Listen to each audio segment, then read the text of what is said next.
Hey guys, it's Jennie Wolek with the Wolek Group, Keller Williams Realty here in Tulsa, Oklahoma. What an honor to be with good friends talking about this amazing book called Shift Tactics 7, which this section is Price Ahead of the Market, Seller Pricing Strategies. So as you guys know, I've been attacking each tactic of this book because back at the end of last year, I was mapping out my calendar for this year. It's like, yeah, let's just use Shift as a book club that I'll share with everyone. And well, looky here, what's happening? Hello, pandemic. Yeah. So this just got sped up a little bit, and I'm going to let my guests introduce themselves. We've got Laura Gillott and we've got Joe Zimmerman. And Laura, why don't you go first? Just share where you at, how long you've been in the business, what your production looks like, and how things are going for you there in Oregon. Happy to share. Thanks for inviting me on, and we appreciate that. So from Oregon, so we're here in the Willamette Valley, and Willamette Valley, basically the area that we cover is between Salem and Eugene. Our team last year closed 468. We normally have over like last 3 years average around 500. We had a little bit of a dip last year. We're catching back up ahead of last year now. We were last year at this time. So that's a good thing. Even with the pandemic, we're still striving ahead and taking more market share, which is great. Been doing this since 1992. Yeah, you've got some experience in some shifting markets you've lived through. I've been shifted before Yeah. and survived. I love it. Thanks, Laura. What about you, Joe? Well, Jenny, thanks for having me first and foremost. I appreciate hanging out with yourself and a rock star like Laura. So thanks for having me. I am Joe Zimmerman. I am in the city of Chicago, Illinois with Keller Williams. I have been selling real estate since 2001. So I've lived through some interesting times as well. I've built up a team that can sell up to roughly about 200 units in our market. Last year we had a restructuring year and we sold 150 homes. Wow, that's awesome. So the reason I am picking such great rock stars like you guys is because I really wanted to share the message that you can have an up and down market depending on seasonality or the economy, whatever is happening in the market, and real estate is still happening. It's still going on, and we're living through this. And so I'm using this tactic, this chapter of the book is kind of our theme, but I really do want you first to share kind of your experiences through the last shift. Like, where were you in your business then? What did you learn from that? What have you carried forward? And what are you guys really focusing on right now that is helping you with your mindset and your production as well? So Laura, I'll just go back to you again first. Yeah, so we did, the shift hit our market about 2008 and 2009. And I was at a small independent brokerage at the time. I had a team of 4, wasn't put together correctly, hadn't read the Millionaire Real Estate Agent book, realized moving forward with that model that I couldn't grow and we couldn't do anything more without some changes. So I was blessed enough to go to a couple family reunions and a mega camp. I'm a slow learner, but I finally took the leap of faith in 2011 over to KW and started building the team from there on. In 2011 here, it was still pretty slim pickings. Our market had been cut in like half, not half in pricing, but half in the number of families that were moving. So we started taking market share then and just started building the team and building each year, over the last year. And just really, now we have a team of about 20 agents and, almost about the same amount of admin on our team now. And we, just really enjoy it and, no looking back. So it was just a time for us to do gas on during that time. I love you sharing that. And I took a note. We can talk about this later. You Yes. gained not only market share, you gained agent share and Yes. grew your team so much during this time. So let's talk about that in a little bit. So Joe, Okay. What do you have going on there?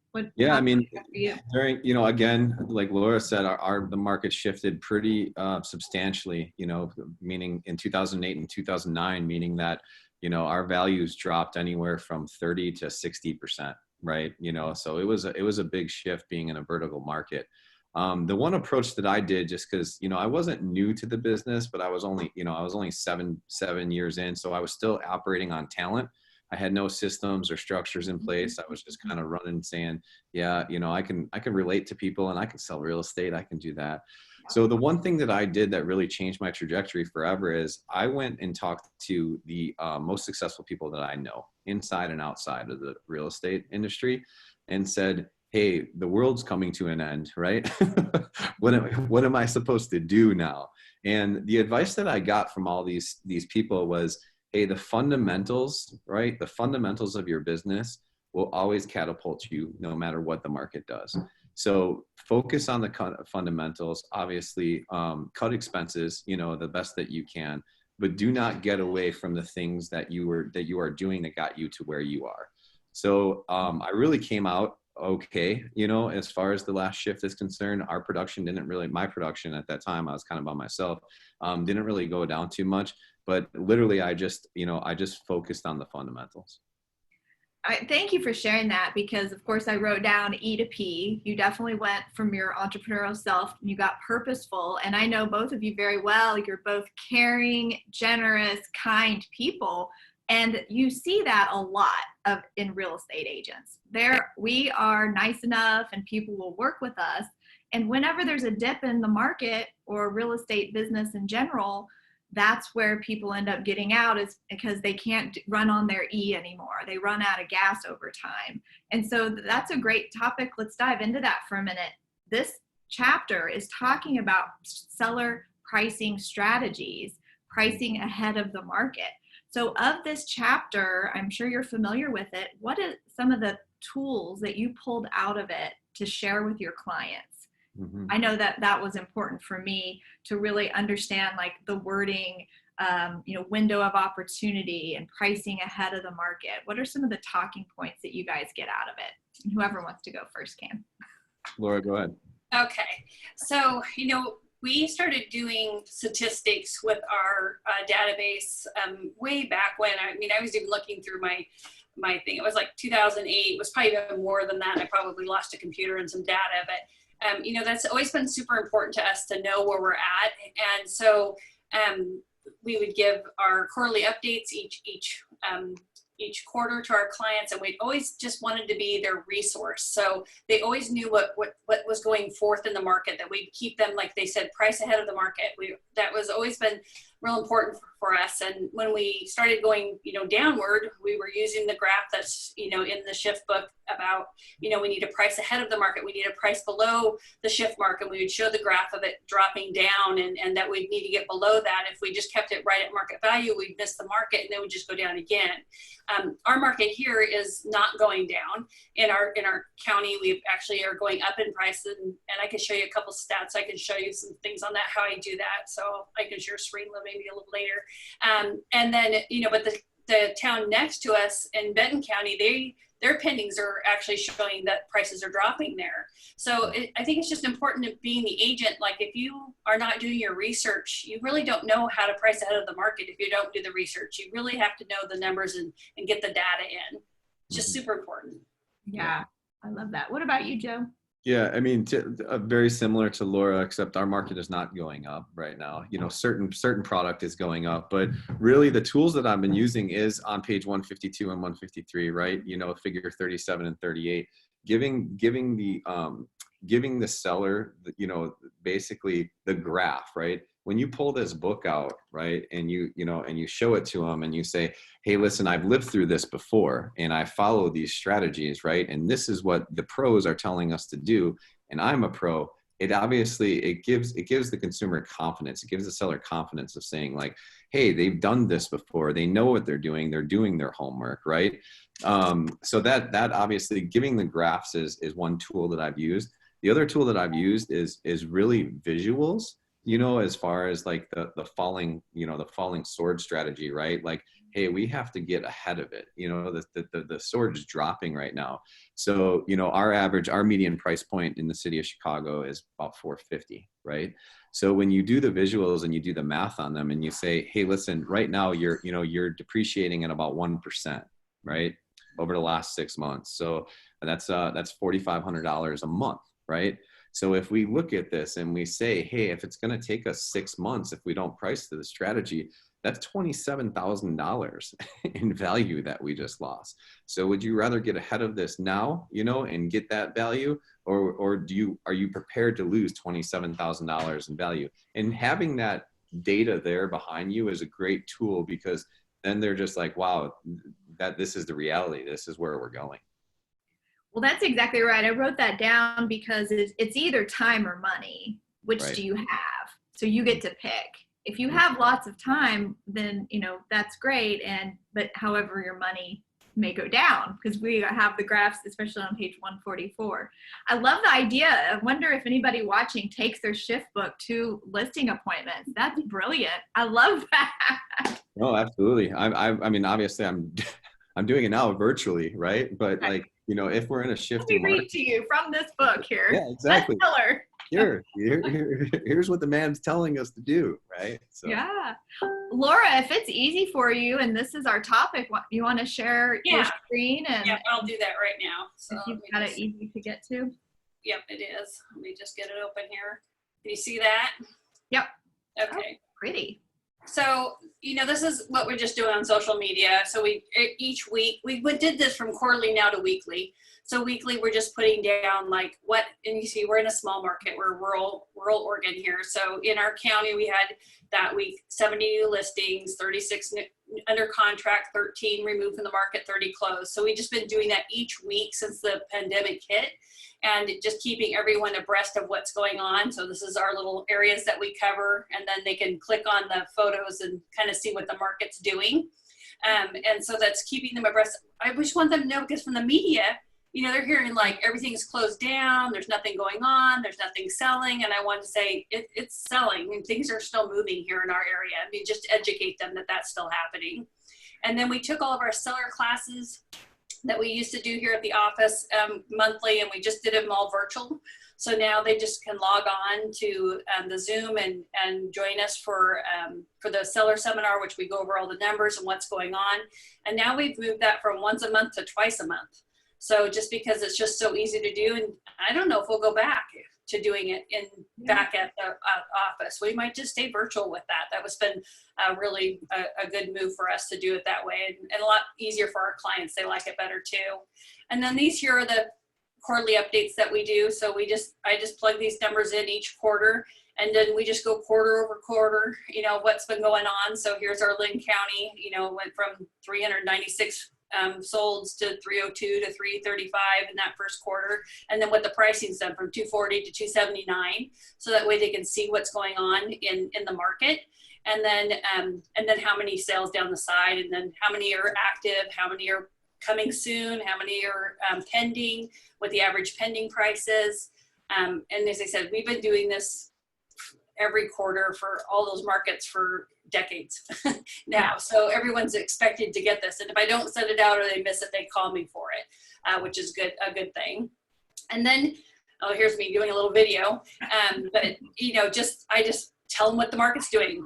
It's nothing too exciting. It's just off my cell phone. The first quarter stats. So just telling them what the stats are. Nothing too fancy on there.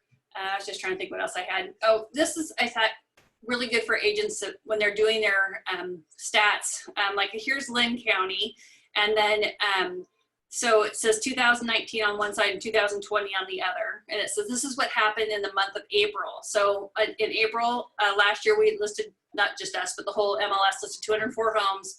This year, 193. So there wasn't a whole lot of market drop. Everyone's thinking nothing's going on, but really that was only less than 10 homes difference in that month.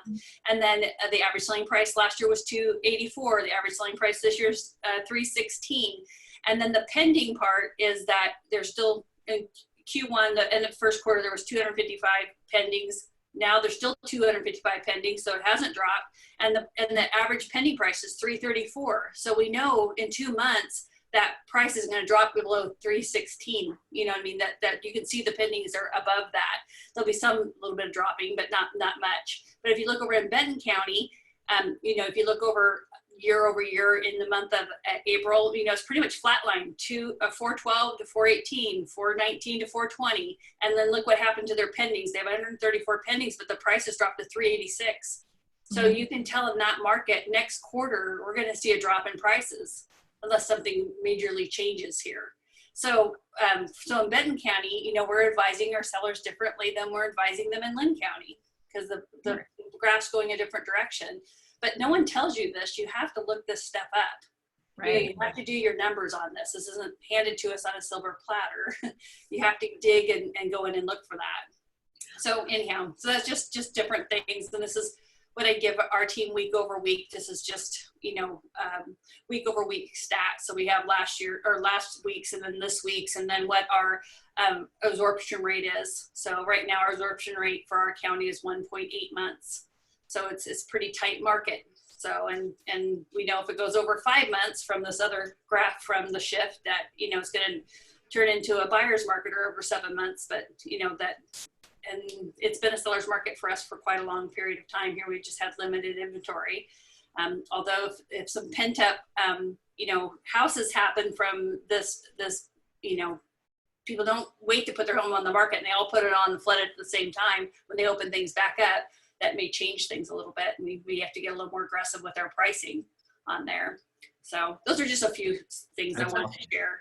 You know, Laura, you Just always me picking up on this. It's like the fact that you go down on county is awesome, right? You know, like, because then you're the local expert for that county, right? And each county tells a little bit different of story. So that's great. Yeah. So Laura, you're always so great at sharing your playbooks. I know people are asking if you can share your stuff. Yes. I know you will. Yes, we definitely will do that. But I'll unshare here. I have some more stuff, but I can come back later to it. Okay, cool. Okay. So you know I got to ask you questions because I'm a systems freak, and I've also have on our to-do list are some buyer seminars and seller seminars. What's the agenda and timeline look like on your seller seminar? So we just do it for an hour. It's at 6 o'clock, normally on Thursdays, 2 weeks apart now we're doing them. And then we just put it out there in social media. We'll invite our database. We put it on our newsletter. Our chamber sends it out to our community that we're having a seller class. And it's not like a bazillion people hop on there. I'm not saying that our classes, like Sue Adler has a ton of people in her classes. I need to know her system and how she gets so many people there. But you know, if you get 3 people there, that's 3 people. All we do is our seller presentation. We're just doing 3 people for their seller presentation with that. And then from there, normally 1 or 2 people are ready to put their home on the market. So, and it's good for our listing agents to stay on top of their game of 1, doing their presentations, 2, knowing the market and getting prepared for these. Everyone kind of pitches in on our team and does the seminar. So we just pick it monthly for the whole year. And so it's good for them and it's good for the clients. It's good to be educated. Even if they're a little ways out, it's good to come in and get educated.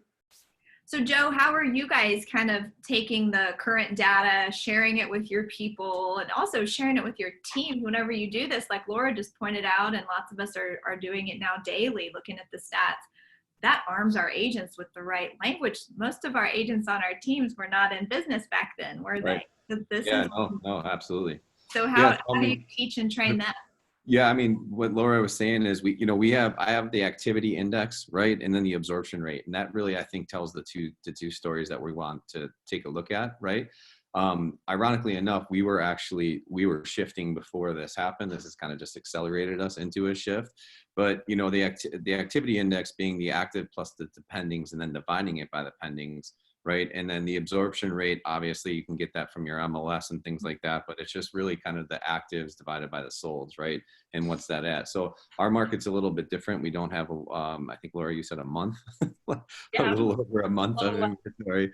So we're in kind of a stable market where we're at about 4.5 months, but just really kind of giving that direction of saying, hey, 60 days ago, we were at 4 months. Now we're at 4.5. So we know that a buyer's market is anything over 6 months, right? You know, and then you kind of have that stable market between 4 and 6 months, and the seller market, you know, below that. So, you know, giving them the tools to have this information, and then obviously conveying that to the sellers, you know, or to the clients that are out there. That's obviously crucial. And how we're getting it out there is through social media, through blasts, right? Through, you know, even through postcards, really essentially through our 36 touch. So we are definitely talking about educating our sellers. What about, like you mentioned, the sword dropping or the pendulum of where buyers don't know what the market is what's happening, and and they're on pause right now because they think because of this, there will be a huge dip.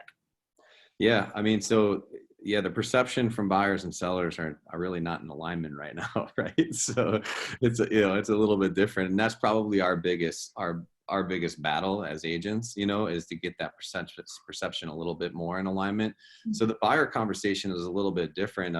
It's more timing, right? I mean, Jennie, you said it's either time or money. The buyer is, hey, listen, what has changed? You still want to buy a home, right? So that conversation is a little bit different. They're still getting a good value, right? Yeah, everyone wants to look at it as an investment, but as long as you can afford the monthly payment and you need to be in by a certain time, home ownership is where you want to be. Let's go and take advantage the best that we can, of the current market conditions. But at the end of the day, it's still a good idea to buy. Yeah. Is that how you guys are handling it too, Laura? Yeah, because the numbers are showing it. This is not 2008.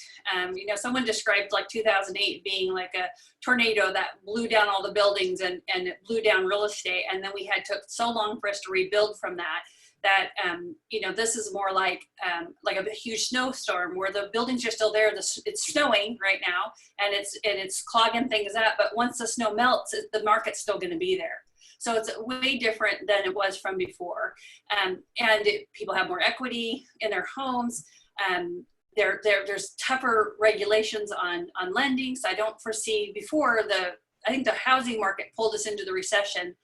Now the housing market should pull us out of the recession because everyone's got such great equity in their homes. I mean, this should be easy coming back out of this. So I do think when they talk about like the graph being a V, that will probably fill that, although here in our area, our market hasn't stopped. You've just seen my numbers. We have only, a handful less sales than last year at this time. So it has not stopped us at all. But some of the other areas that can't close real estate because of them not being essential, I mean, that definitely you're going to see a V in that, forcefully, because they can't do any real estate right then. But I don't remember the question, but it's just, but anyhow, I'm just thinking that this is just way different. And so that's why I try to communicate to the buyers. So the buyers, I'm just trying to let them know that, yes, you do remember the scars from, what happened in 2010 and 11 and 12 for our area and where the prices dropped. But I don't foresee that happening here. And if you look at other pandemics or other viruses that's happened, throughout history, that the economies during that time V'd in those two, and not every time do we have a little recession does it always affect the housing market.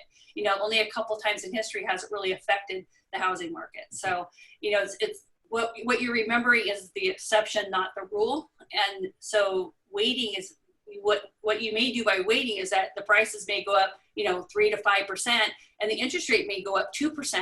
Now you're in a way worse condition than if you just would have bought now. Yeah. And go ahead. Oh, just what you're making me think of right now is the bold law. Logic makes them think, emotion makes them act. So Laura, you've provided, and Joe as well, you guys have provided the logic, the numbers, and then to be the best agents and to help them achieve their goals, we're going to get to their motivation and understanding. I love that.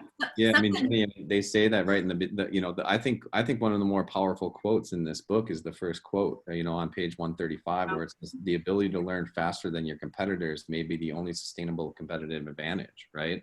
So we have to, exactly what Laura was saying is she has become she's advising her clients. She's been the advisor, in all these different counties. So therefore she's going to take the market share. And she's done it consistently. That's also key in our business, consistent and persistent over all these years. So they rely on her to be that expert. And that's why she said they'll call her up if she's late on getting the newsletter out, because that's what she has taught them to expect from her. I love that. Where's my newsletter? Yeah. What a great problem to have. So I loved this. So back the last time that Shift came out and I was in the business, I had Shift on CD. Do you remember all those? They were round and silver and you put them in your car and you played them. They were called compact discs, right? I think that was it. That's the long word. Yeah. And I would play these depending on whatever I was working on or needing help with, because they were all labeled by each tactic, I guess. And I remember I'd listen to this tactic 7 over and over again, especially on my way to listing appointments, because the language inside of this chapter is so beautiful. There are scripts all inside of it. So the window of opportunity. Well, nowadays, most of us are still in sellers markets. Back then it was a buyer's market. So we really had to hammer the seller about the importance of pricing correctly from the beginning, having your home properly staged, amazing professional pictures, etc. How are you feeling with all that? Are those still just the norm? We're still having those conversations, even though in some markets you put it on and it sells in a minute. Are we still pushing toward that window of opportunity being super important? Well, I can address that. So let me share one more screen because I think this is probably where we're going to go in. So let's see, it's not this one, this one.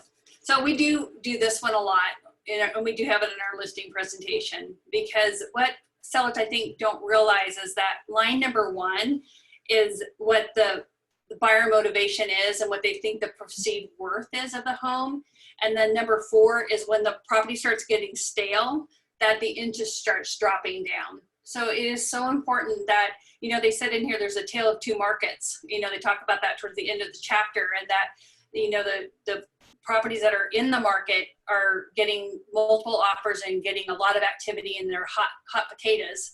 But the properties that are priced not in the market, that are out of the market, are sitting like crickets. There's not much activity, and that's totally in our market. So you're either a hot potato and you're getting lots of activity, or you're sitting with no activity. So that's definitely a tale of two markets happens here in our area. But definitely, I think bringing this overpricing in a stable market, which I feel like we're in right now, is a wonderful graphic to give them, because they just feel like the interest is going to be up the whole time they're listed, and then maybe they could just drop down in a couple of weeks and they'll catch the market. Well, maybe they can, but maybe they can't. In this scenario here, you know, this seller missed the market, and look how far down it had to go to number 6 to get the sale, which if they would have priced between 1 and 3 at the beginning, they would have got this property sold. So it's just important that even though it's a strong seller's market, if you overprice, you're going to get no activity. Yeah. And to kind of capitalize on what, you know, what Laura was saying here is this is a powerful graph, you know, and if it's not in your listing presentation, you obviously want to put it into it. But another powerful, on what page was it? On page 136, another powerful story is the pen example of just the simplicity of the supply and demand, right? You know, so at the end of the day, like, you know, people can relate just to like that story of saying, hey, wait a minute, you know, now all of a sudden this pen is not worth $3, right? Because there's more supply. So backing that up with numbers and really kind of educating them, that's obviously, you know, one strategy as well. The other one that I love is, I believe on page 153, figure 38, where they talk about no man's land, right? Where they say, you know, like you need to get there because you don't want to be in no man's land. Kind of, you know, what Laura was alluding to as well is like, we have two different markets, right? We have the ones that sell and the ones that sit, right? So you don't want to be one of those sit. So having that graph of the final look on page 153 of, listen, you don't want to be in no man's land, you know, because in our market, in the city of Chicago, I ask people all the time, I say, hey, of the 10 houses that get listed, how many do you think get sold? And I will tell you, the amount of people that say 7 to 8 is like 95%. And in the reality, it's 33%. It's actually a third of them actually end up selling, right? So that's a big number. So it's like, where do you want to be? Do you want to be in that third, right? Or do you want to be in the 3/4, right? And you don't want to be there, you know, so yeah. So I mean, I would say that knowing, you know, giving those examples is huge, right? Like that, and just the simplicity of the story of the pens would be the first start to that. Those are great examples and analogies. So let me ask you guys this. Do you take an overpriced listing? I'm going to say yes. I do. And, you know, part of that is we're in a rural area. So I'm in a town of, you know, 16,800 people, or in a county of you know, 100,000. And what I seen what was happening is if I didn't take the listing and let it go to somebody else, they would do a price reduction and get it sold. So as long as my seller is, if they know they're pricing it over market value, and they admit that, and they are not, and they're okay with the activity level, which is probably going to be not much activity. If they're okay with that, I'm okay with them learning the market, trying it out and seeing what happens. We do a lot of extensive marketing. We get lots of buyers from that property. I want market share. I want the sign in the ground. I don't want my competition sign in the ground. We'll take it and run with it. And so we do take them. And the ones that I let go are the ones that say, well, I'd like a ad in the San Francisco Times, and why don't you do more open houses, and your advertising isn't working. Then I'm like, it's time for you to find another agent, because it's not us, it's the pricing, it's the market. So the market's telling us that your home is overpriced. You knew that when coming on, and if you want more, then we either have to do a price adjustment or we have to find another agent. So that does happen.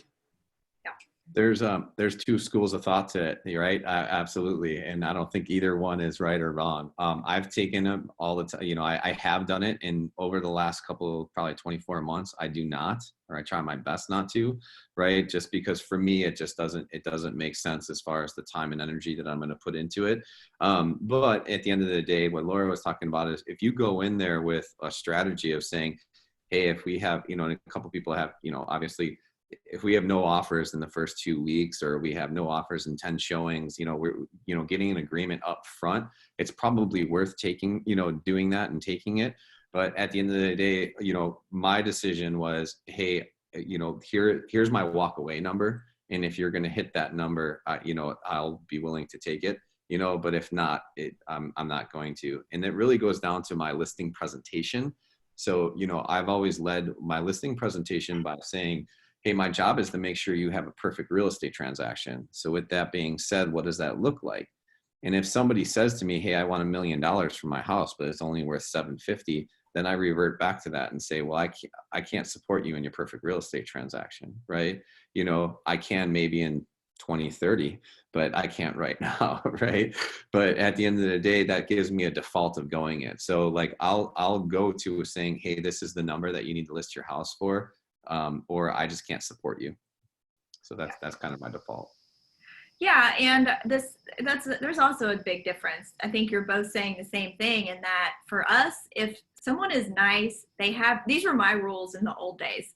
If they're nice, they have equity, and they have a motivation to sell, I'll go a little higher to see what happens, and have the agreement that in 2 weeks, if not this many showings, and it's time for a price adjustment. I think that's even mentioned in this chapter, is go in with a price adjustment in a couple weeks that you just already get taken care of at the listing appointment.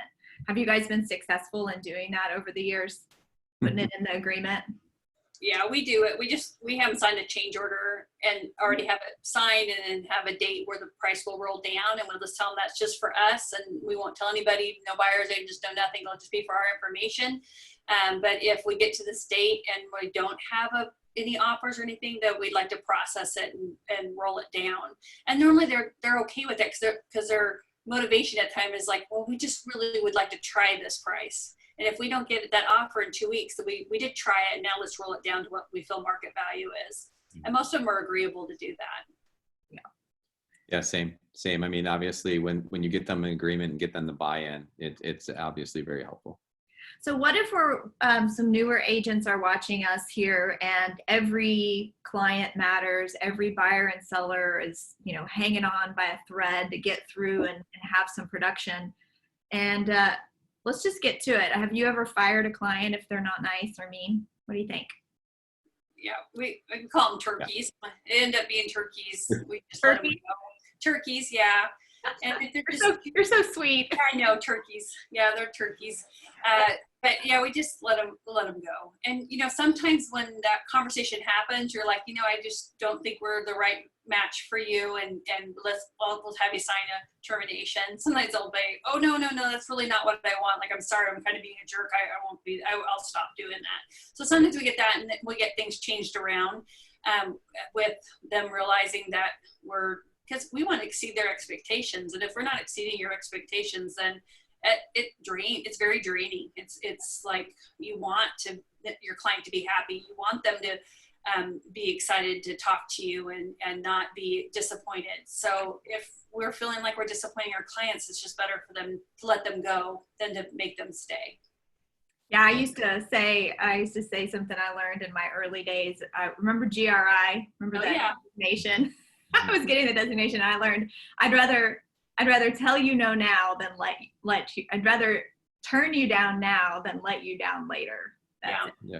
So it's just a good script to have in your arsenal of I'm not willing to do that at this time. I'd rather let you go. Yeah. All right. Go ahead. I was going to say we do fire clients as well. We call them internally things that I can't say. Mo would probably want not like what we would be saying. So, a little rougher than. I mean, like to the newer agents, obviously, Jennie, it's the hardest thing to do, but you need to do it. You need to protect yourself. You need to protect your time. It's a business decision, and at the end of the day, remember that question that I asked. My job is to make sure that you have a perfect real estate transaction. You can always default to that, right? You can always say, hey, listen, I'm not supporting you right now. So I'm going to have to resign from the listing, and typically they're like, no, like whatever. But at the end of the day, you need to make a business decision, what's best for you and what's going to protect your time. Well, so I'm just going to guess that most buyers and sellers in the market right now are probably pretty motivated. They probably have some real desire to buy or sell.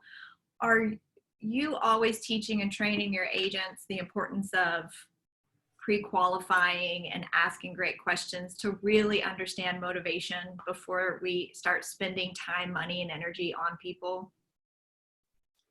Yeah, and that is such a fine line. Like we don't do because we're a smaller population here. I'm going to put it back on that my small mindset here, but part of our team's lead generation is if someone wants a CMA, I don't care if it's for a refinance or they're just wanting to see what's going on or get a divorce or whatever, like I highly recommend for them to go out there and do the CMA, meet with them, do the CMA.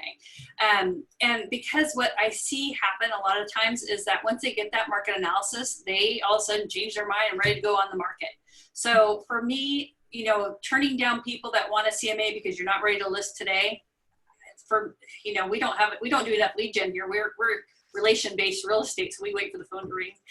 So I think that's part of our lead gen is going out there and doing that. Now, if their plate was so full that they could not do that, then I would say pass it off to an agent that it's not as full if you can't go out there and do that. So that part is fine. And then from there, ask those questions. If you don't know what their motivation is, then it's really tough when you get to those tough negotiations like repairs and price reductions. If you don't know their motivation, it's hard to know what to advise them on what to do.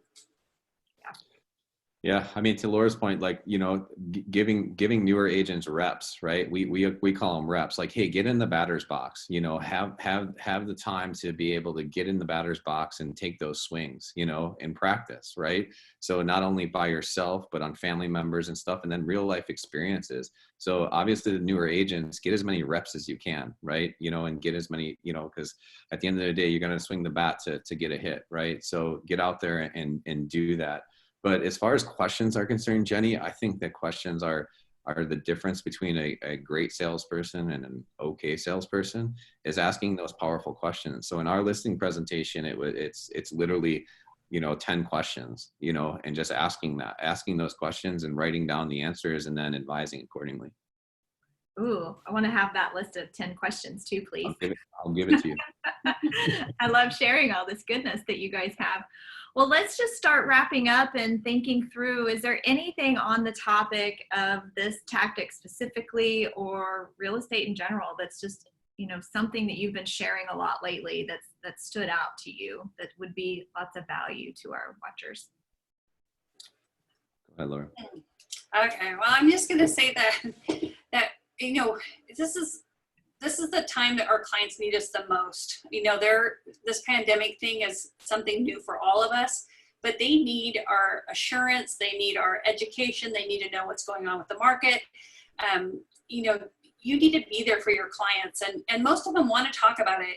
In every chaos situation, there's opportunity, and there's great opportunity for us today on moving forward and taking market share and helping your clients out and just dismissing the fear that's out there. I really don't think that this is going to be like 2008. I believe that in my heart, and I don't mind expressing that and telling my clients that. So that way they're not sitting here as a buyer being fearful, like, you know, if I buy something now and then it drops down, you know, 50%. I just don't foresee that happening unless something else major happens with our market. I think that as soon as we get green light, we're going to be back up where we were before, and things will just be moving along. And so, you know, letting them know that, and then also letting them know, you know, I bought like 3 houses during the last drop, when the market dropped, before it dropped. And now, and we kept them as rentals through that time. And now I'm just so glad I have them. You know, they are great investment properties. You really only get hurt in real estate is if you sell during that time. You don't have to sell. You can just keep them rented out during that time. For us, it was really easy to keep them rented.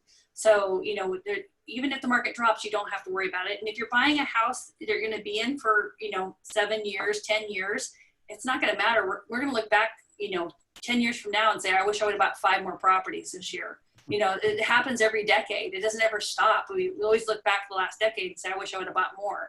So, and for us to realize too that, I mean, this is the house investment is their biggest nest egg, their biggest investment, their most opportune time to get equity in their homes and to grow, to have their wealth grow.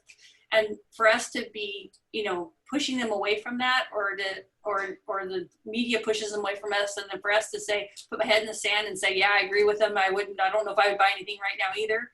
I don't think that's doing any service to them. So just I don't know. I bought a rental like 2 weeks ago. So it's not scary to me. So and the economy needs to move forward, and we're here to help that happen. There you go. I like that. What about you, Joe? Yeah, I mean, I would say use Wayne Gretzky's quote, right? As far as the tactic is concerned, as far as pricing, you know, is whether your market, like Laura's market's going up or staying the same, and mine's going down, right? So, you know, he said that he was a great, you know, one of the best hockey players because he always skated to where the puck was going instead of to where it is, right? So just, you know, Gary has said that too, you know, you're going to want to price, you know, the home to where the market's heading, you know, and not where it currently is. So use that, right? But to Laura's point too, is like, this is going to pass, you know, this is the real estate market was the real estate market before this happened, right? You know, this isn't a financial crisis. This was, so, you know, this was you know, a crisis, but not a financial crisis. So at the end of the day, we're going to come out of this and just be just fine, right? You know, we're just dealing with what's happening right now. But yeah, I mean, at the end of the day, just depending on what you be a student of the game, you know your market and price it accordingly to where it's heading. That's beautiful. That's a great place to end. But first, I want you guys to share how people can reach out to you. Joe, why don't you share how people can connect with you and learn more, or send you a referral? Oh man, I appreciate that, Jenny. Thanks very much. So we are in Chicago, so you can reach out to me. Just and honestly, send me an email. It's Joe Zimmerman, Zimmerman @kw.com. I'd appreciate all your referrals. Thank you very much for allowing me to say that, Jenny. So thank you. You bet. You too, Laura. Like, okay. Yeah, you got the. Okay, so I'm from Oregon, and if it's not in my fishing hole, I'll send you off to another person that can help you. But we're right here in the middle of the state, and you can either call the 541-451-2211 or email it's Laura@lauragillott.com, 2 L's and 2 T's in Gillott, and we would be happy to help or assist in any of your real estate needs here in Oregon. I love learning from you guys. Thank you so much for all you've shared today and for empowering other agents to learn and grow. It's just so much fun getting to hang out with such smart people. I appreciate you. You guys have a great day. Go crush it. Thanks, Jenny. Yeah. Bye. Appreciate you. You guys rock. Oh.